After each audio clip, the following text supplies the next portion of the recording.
গত দুদিন আগে থেকে যে বুদ্ধিবৃত্তিক প্রতারণাটা করা হলো বাংলাদেশের সঙ্গে, এটার নিন্দা জানাই।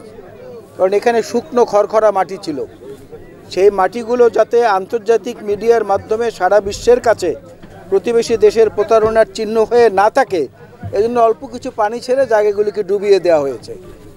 এটা হচ্ছে বুদ্ধিবৃত্তিক প্রতারণা। তো আমাদের প্রতিবেশী কত ভালো এটা থেকেই বুঝে নিতে পারি আমরা।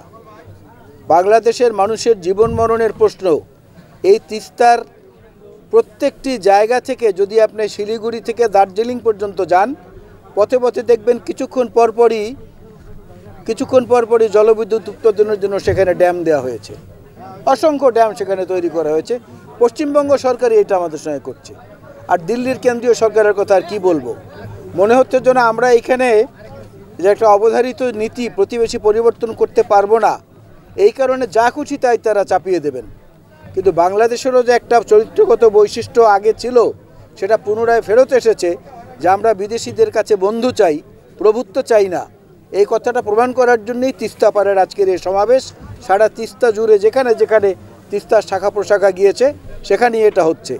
এর মধ্য দিয়ে আমরা বাংলাদেশের এই অঞ্চলের খরাপীড়িত এবং কখনো কখনো বন্যা পীড়িত মানুষের পাশে এসে দাঁড়িয়ে সংহতি প্রকাশ করে বলতে চাই, বিএনপি সাধারণ মানুষের পাশে ছিল, বিএনপি আছে, ভবিষ্যতেও থাকবে। কখনো শহীদ জিয়াউর রহমান বীরুত্তমের নেতৃত্বে, কখনো বেগম খালেদা জিয়ার নেতৃত্বে এবং কখনো তারেক রহমান সাহেবের নেতৃত্বে এই দেশের মানুষ আস্থা স্থাপন করেছে যে তার নজির আজকের এই বিশাল গণজমায়েত বিভিন্ন জায়গায়। এবং এর মধ্য দিয়েই আমরা আন্তর্জাতিক যেখানে যেখানে প্রয়োজন যে সমস্ত সংস্থাগুলো আছে তাদের কাছে আমাদের আবেদন থাকবে যে আমাদেরকে এই বুদ্ধিবৃত্তিক প্রতারণামূলক যে কর্মকাণ্ডের শিকার করা হচ্ছে সেটা থেকে বিরত রাখার জন্য আন্তর্জাতিক পর্যায়ে আপনারা আমাদের দিকে দৃষ্টি দেন। আন্তর্জাতিক বন্ধুদেরকে আমরা বলবো নিরপেক্ষ আচরণের মাধ্যমে বাংলাদেশের মানুষকে ভয়াল থাবা থেকে বাঁচান। আজকে এই এলাকার মানুষের দীর্ঘদিনের দাবি এই তিস্তা মহাপরিকল্পনা বাস্তবায়ন।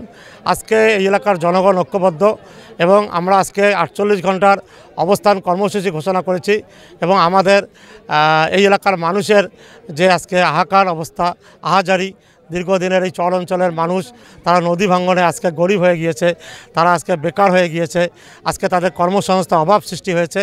এবং আমরা মনে করি যে এই দাবি ইনশাআল্লাহ আমরা বর্তমান সরকারের কাছেও আহ্বান করছি, এই দাবি যেন অতি দ্রুত এই এলাকার মানুষের জন্য এই দাবি বাস্তবায়ন হয় এবং সেই দাবি বাস্তবায়নের জন্যই আজকের আমাদের এই অবস্থান কর্মসূচি।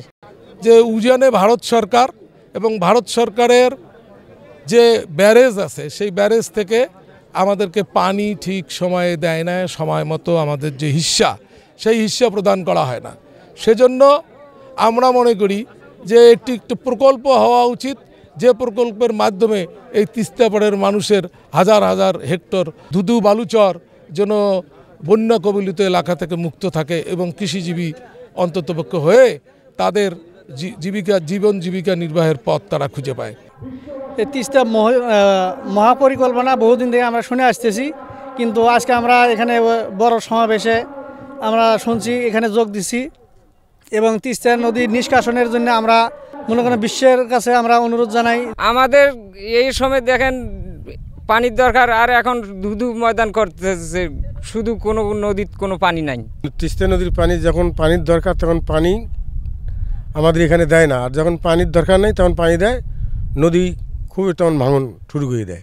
আমরা আসছি এই তিস্তা নদী বাঁচাতে, এই পানির জন্য আমরা আন্দোলন করতেছি। আমাদের নিজেদের দাবি, এই দাবিটা আমরা যতদিন আমাদের আদায় হয় না ততদিন আমরা দাবি চালিয়ে যাব।